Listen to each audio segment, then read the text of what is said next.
Good morning. Good morning. Good, great, fabulous, fantastic, even with its ups, downs, ins, outs, right, wrong, whatever the case may be. This is a fabulous day. This is a wonderful day. This is the day that the Lord has made, and we shall rejoice and be glad in it. I know I'm 2 hours early, but I have a homegoing celebration. Hey, well, William, how are you, sir? Good to have you with us this morning. I have a homegoing celebration to be at 11. Want to be with Sister Adams as she celebrates the life.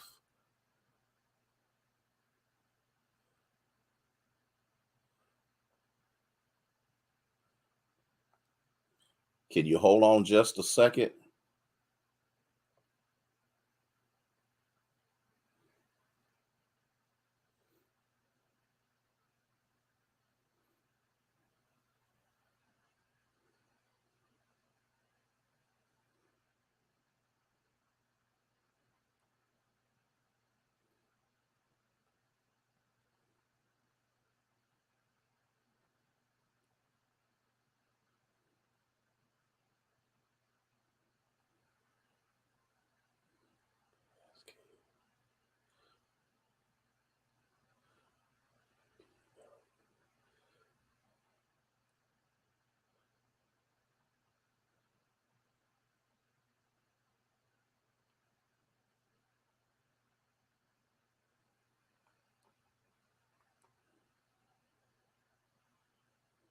So grateful to God for all of you, Gaither. Good, William. Glad to hear that. Katrina, how are you this morning? Nancy, good morning to you. Erica, good morning. Eleve. So good to have you with us this morning, Doe. Good to have you. And we're grateful to God that so many of you can come on a little earlier. I know it's a late notice. I do apologize for that. Um, just trying to do what need to be done when it need to be done. And sometimes that's just kind of how it happens. And Sylvia Scott, good to have you with us. As you know, I'm moving into another arena of teachings concerning um, the principles on how to live and all of that. But then, as I was looking at the books and looking through them, of which I'm still waiting on two of them to show up, for whatever reason, it's an amazing thing. In the age of digital books, what I'm finding out is rather than them, how do I want to say this, producing a digital book, now they want to provide for you a digital audio book. Now, right now, I like to read. I don't like to be read to. And so now it's the dumbing down of America. That's all it is. It's the dumbing down of America to the point that we don't read anymore. Now we can sit back and have the book read to us. And I'm like, Lord, what is happening to us? But again, that's just the way it is. And so I'm going to get started here. Good morning, Jaleesa. And so I'm going to get started on this and then make my way over to Elizabeth so that I can share with that family in the celebration of Louise Adams' son. So uniqueness. And remember, I talked about Michelangelo and how that he had the ability to be able to see what many of us are not able to see. Okay. Yeah, you do get a better understanding when you read for yourself instead of having it read to you. That's the and I could understand an audio book if I'm driving and I want to hear it or anything like that. But to sit down at home and the only thing that's available is an audio book is crazy. And I don't know. So you got to understand something. And I think this is important. Because before we move on to understanding principles, before we move on into finding out how to live a powerful life, the thing that see, I've never used the audiobook, so I don't know, but it reads slow. Okay. The thing that all of us have to grasp is that we're unique. And remember, I talked about the fact that in many circumstances and situations, we have submitted ourselves to the opinions of other people, the what they say we are, or how cute or ugly or fat or skinny or dark or light, hair, no hair, whatever the case may be. We have submitted ourselves that upon the opinion of other people determines who we are, our wealth, our worth, our viability, our contribution capabilities.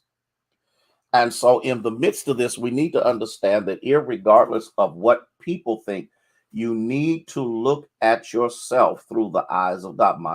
Michelangelo would see a rock, but inside of that rock, he actually says this in one of his books. He hears the sculpture that he's getting ready to produce from the rock, screaming from the rock to be released. I want you. He can see past the imprisonment of what he considers to be a masterpiece, even though at that particular time it's nothing but a piece of rock, which with no definitions or anything like that. I need us to understand that we are God's workmanship. Now, I want you to get this if you don't get anything else. We are actually, y'all ready for this? We are actually God's masterpiece, which means, however he created you, whatever the dimensions or the color of your creation is uniquely you. There is not another you like you. Now, there may be some people who look like you, or like in situations, I noticed like some kids look like their parents, but they're not the same. Why? Because there are certain things that differentiate us from everybody else. You have to remember, nobody has the same retina. And I know we live in an age now where we're getting cataracts removed and they put new lenses in and all that. But in the original creation, nobody else has another lens like us. No one else has the same number of hairs that we do. And no one else has the same fingerprint that we do. Can you imagine? I want you to think about this. Can you imagine the miraculous move of God in your life to make sure that your fingerprint does not match another created past, present, or future human being? No one else will ever have your fingerprint. Oh, Lord, have mercy. And so, what you have to remember, and this is what you've got to see, that God will provide what you need once you become comfortable with who you are. You're rare. One of the main characteristics about a masterpiece is that it's rare. There's not another. Now, there will be those who will try to duplicate it. There will be those who will try to mimic it. And this is an important thing that I got to deal with for just a moment, because on many occasions, because we are not happy with us. Now I need to say this. Being happy with us doesn't mean living sick with us. Even for myself, I'm a little upset with myself because I was doing so well in some things. And so now I have to change the trend of my eating, because a couple of pounds have come back and I'm upset, and it's my fault. I can't blame nobody else. What I'm saying is, what God created me to be, I don't need to compete with you to be as thin as you or big as you or your color and all the rest of the stuff. And that's where they make all this money off of people who, for the most part, aren't satisfied with what they look like.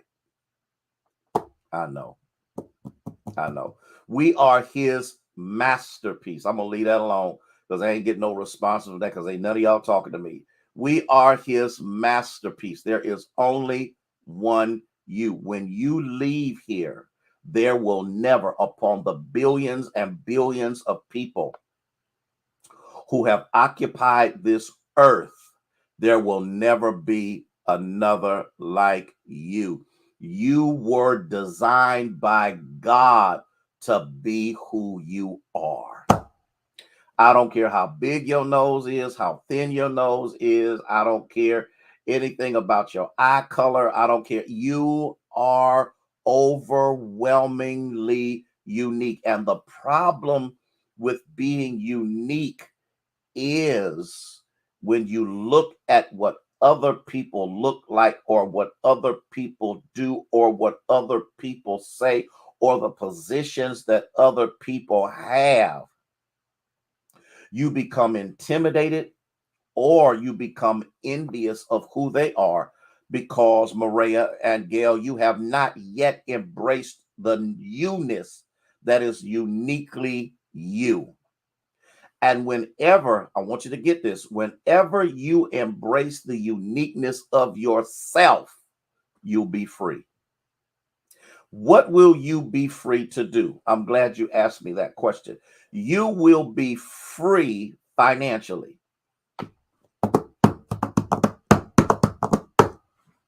How will you be free financially? Well, I'm glad you asked me that question. I will no longer need to compete and to buy unnecessary stuff so that I can look like you. I can drive like you.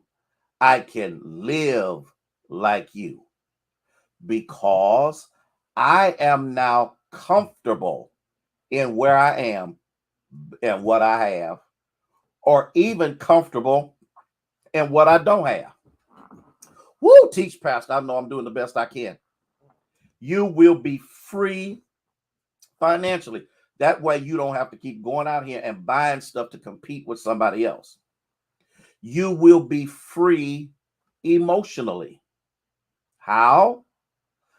Jealousy and envy will no longer be controlling factors in your life. Lord help me. I got to get us to catch this, okay? And in the midst of that, you'll be free spiritually, because you will understand and embrace, Winnie, the uniqueness that God. Now get this. Got this. Good morning, Timothy. Got this. Here's what you got to get. That God uniquely made you to be. Lisa, how you doing? I'm gonna talk about something. And everybody remembers Michael Jackson. Everybody remembers that he was a brown-skinned, pug-nosed little boy who was overwhelmingly gifted. I mean, overwhelmingly gifted. Had skills and abilities that many of us will never achieve and never see, but wasn't happy with himself. And in the midst of not being happy with himself, decided that he saw someone else that personified to him perfection, satisfaction, and peace, and began the augmenting process of changing himself into what he thought was perfection. And ultimately, in the midst of all the money, all the fame, good morning, Pastor Mansell, out of all of the notoriety, out of all that he had, still died miserable. And so what we have to understand is I have to learn to be free and not encumbered by my own misgivings about me, because rather than looking into the mirror of who I am as God has created me, I quit looking in your mirror and wish I was you. you when you understand that, you quit trying to be like other people. Even as a pastor and a preacher, I had to learn to become comfortable in my own skin. In the beginning years, most young preachers mimic other famous preachers until you find out that God has uniquely given you your way of doing things. Oh, and so I don't need your personality. I'm not walking and living in your purpose.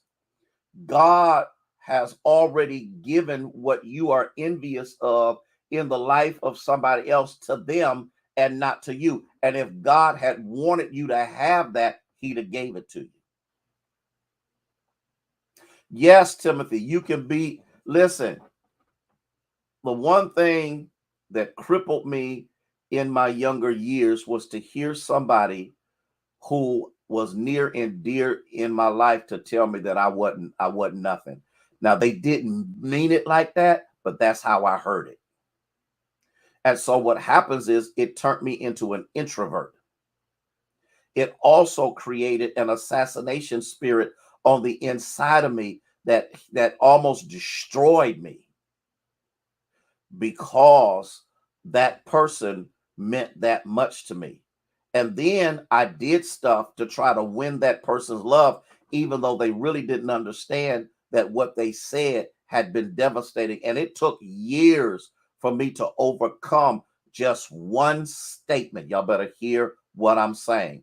I'm the only me. I will be the only me. There's a Junior, but Junior is not me. Oh, okay. There is, oh, now he may have characteristics or tendencies, but he's not me.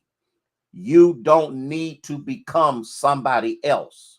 You need to embrace the uniqueness of who you are because he only made one you. Are y'all not really catching this, are you? Y'all catching this? Are you, I just need to know that you're getting this. And Gaither, the beautiful thing about being who you are, you can never embrace it until you know who you are. And you will never know who you are by asking other people who you are. If you want to know who you are, you've got to go to the one who created you. People are miserable and mean and hanky and hateful and all the rest of that stuff because they didn't grow up in a certain neighborhood. They didn't grow up in a certain family. They didn't grow up in a certain environment. They went through all kind of trauma and trouble and all that kind of stuff. And Jesus has said clearly, in this world, you will have that, but be of good cheer because I have overcome the world. And because he has overcome the world, we now have overcoming power. Let me give you a tidbit of something else, and I'm gonna get out of here so I can get over to this funeral. God made you special because a masterpiece is special. Mm, mm, mm, mm, mm. You are a masterpiece, but until you start believing that you are special, you will not be all that you were created to be. Now, I didn't say arrogance. I didn't say cockiness. I didn't say self-centeredness because you have to remember the attributes of who you are a direct reflection of the God who created you. Lord, I'm getting excited about this. And the reason I'm getting excited about this is because I am unique. Okay? I'm special. No, there's not another one like me. I'm his masterpiece. I am fearfully and wonderfully made. I can change some things, but I can't change the original blueprint. Lord Jesus, there it goes. There it goes. I can dye my hair, but I can't change the original blueprint. I can cut all my hair off. I can't change the original blueprint because there's only one blueprint of me. And this is the difference. And I'm going to say this, and then I got to go. This is the difference between those who go to church and those who learn to walk with the Lord. Because if all you do is go to church, you are still being controlled by fleshly desires, by selfishness, by idiosyncrasies that say you'll be better if you. I'm gonna tell you. I'll tell you what I did, and it's catching on. A lot of places I go, preachers wear certain kind of shoes. They the Gators and all of those other high price shoes and things cost an arm and a leg. I got a couple of pair. But then after I had my partial knee replacement, I found out that I can't wear those kind of shoes without them causing some level of discomfort after about 2.5 to 3 hours. So what did I do? You know me, I got on Amazon. When I got on Amazon, I found some comfortable shoes that look like dress shoes. I wear them on Sundays. I wear them everywhere I go. And preachers are looking at me like, that looks comfortable. I said, it is. I said, because I'm no longer trying to be cute. I'm trying to be comfortable. Get this. When you become comfortable in your own skin, which is the skin God created you in, you will no longer be controlled by external observations. I gotta go. I gotta go. I gotta go. I gotta go. I gotta get over here to Elizabeth. Hear what I said. When you become comfortable in your own skin, you will no longer be controlled by external observations. Because who I am, I am fearfully and wonderfully made. Man, y'all have a blessed day in the Lord. Rebecca, how you doing? I got to go get out of here. Love you with the love of Jesus Christ. Pray for me. I pray for you. Lady Harrison is at home. She had her booster yesterday, and it's boosting her pretty good. And so we're just checking up on her to make sure all is well with her. Continue to lift her sister up in prayer, who is in hospice, that God will keep her comfortable until the time he decides to call her home. Hey, Pam, how are you? Listen, y'all be blessed, all right? Y'all have a great day. And if the day's not great, it's because you didn't make it great. Ooh. You should not be controlled by the day. You should control the day. Because if this is the day he has made, you need to rejoice, irregardless of what that day brings. May God bless you and may he keep you is our prayer.